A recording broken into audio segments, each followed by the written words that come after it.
We now have joining us live from the UAE, Dr. Nikola Perovic. Welcome, Dr. Nikola.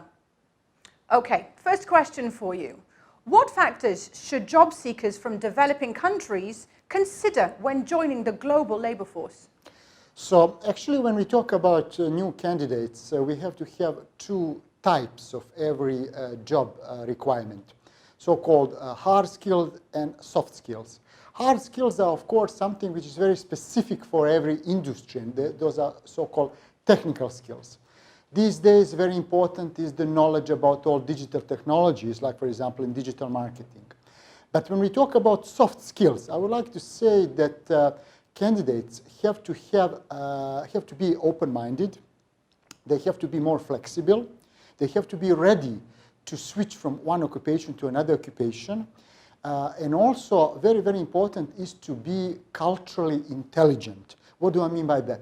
I mean that everybody should be open to learn more about new cultures. You cannot compete on global markets unless you are ready to learn about new cultures. Thank you.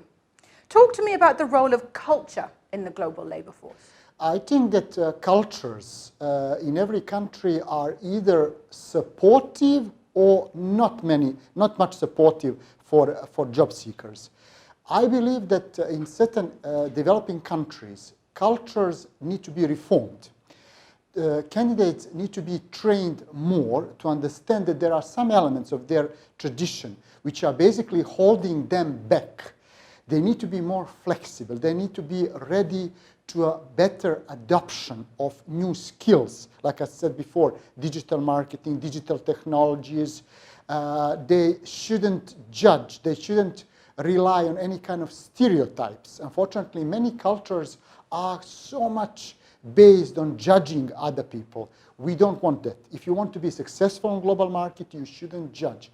You should be more supportive. You should create a culture which is great for innovation and entrepreneurship.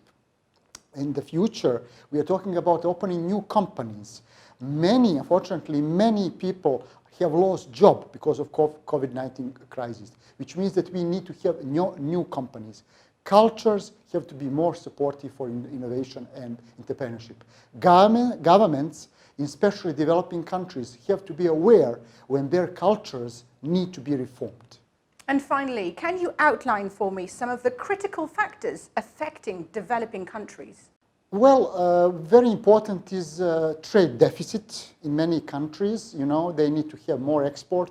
They need to have better conditions how to attract more foreign direct investments. They need to be more transparent. We need to have more freedom and more democracy. I know that is a big challenge. Because of this COVID-19 crisis, many nationalities are becoming more, I cannot say socialist, but they are becoming more collective societies because they want to depend more on their governments.